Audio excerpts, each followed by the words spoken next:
Hey folks, today I'm going to install an Android car media player on a 2007 Toyota Tacoma. Alright, here's what's inside the box. We have the entertainment system. It's a 9-inch display. There are no physical buttons. Everything is touch screen. We have a prying tool, small screwdriver, some small set of screws. This is a microphone, instruction manual, a rear view camera. This is some cable, looks like audio or video cable. A set of connectors and additional cables with a GPS antenna. This is the original radio from Toyota.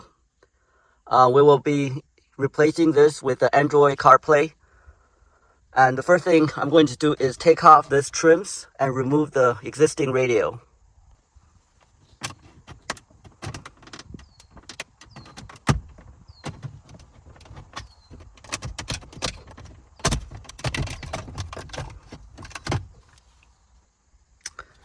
Disconnect the temperature control unit. Push in the tab and pull. These are two 10mm bolt under the hazard light. I'm going to use a 10mm socket to take it out.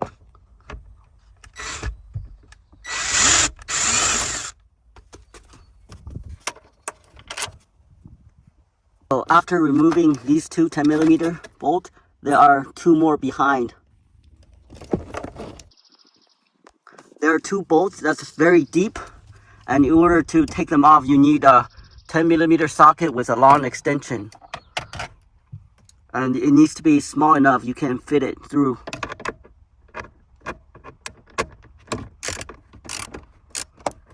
Alright, after remove the four bolts, you can just pull the radio out.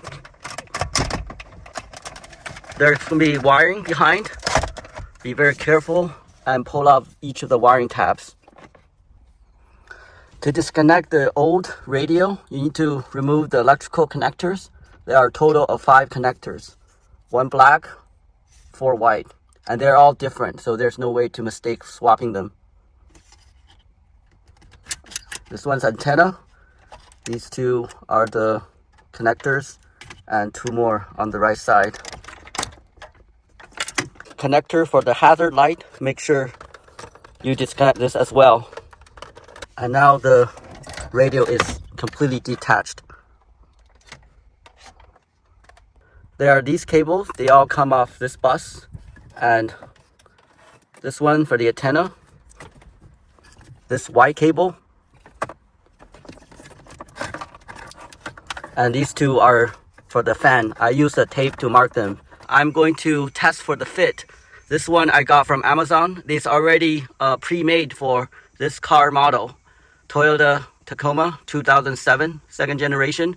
And I don't need to buy any custom brackets or fittings. So you can see this unit goes directly to the dash and everything's flush finish. All I have to do is just push it in. Now we connect the wiring from the Carplay to the wiring harness. It's 1 cable plugged into the power port of the entertainment system, and then other end there are a total of 5 cables, and they're designed to fit into the existing wiring. Check it out. I have all the cables connected. This is the main one with the power that goes into the back, and this one is for audios and video that goes on the top. Okay, then we have the antenna, which is this one. Plug that in, and then we have the GPS, which is a screw in down in the corner. The next thing we have is a rear view camera, which is this cable right here. But since my car is a stick shift, there's not going to be a trigger for the rear view camera. I will install a wireless one separately, but this is one for the rear view camera. And then this, I don't know what this one is for. Basically, there's no connector from this model into this one. I think this is for the subwoofer, but this is not connected. Now let's test it out and make sure it works before we screw everything securely.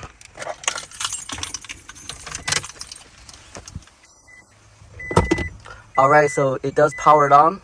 Now connect to the CarPlay. Setting up the Bluetooth.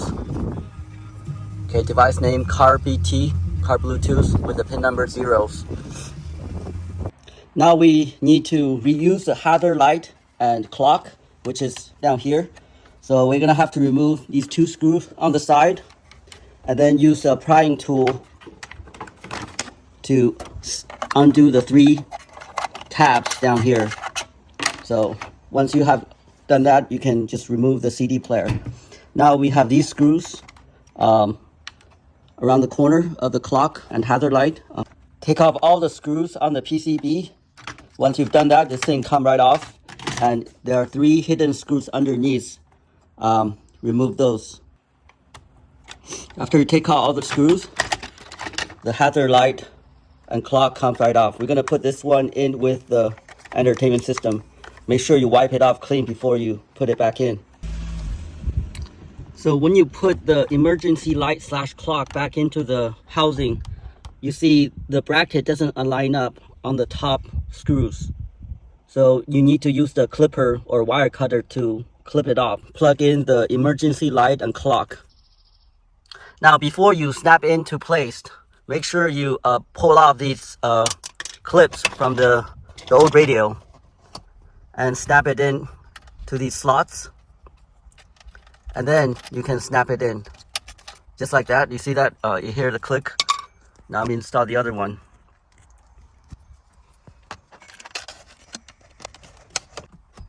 And now I can push this whole unit into the dash.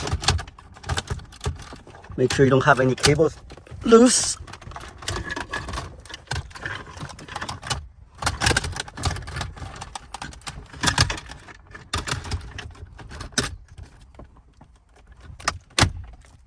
Boom. Nice and easy and very secure.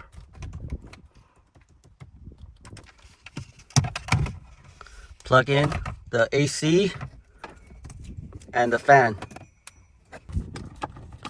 and snap it in. Boom. Very nice. Wonderful, everything appears to be functional. Navigation, music, radio, apps.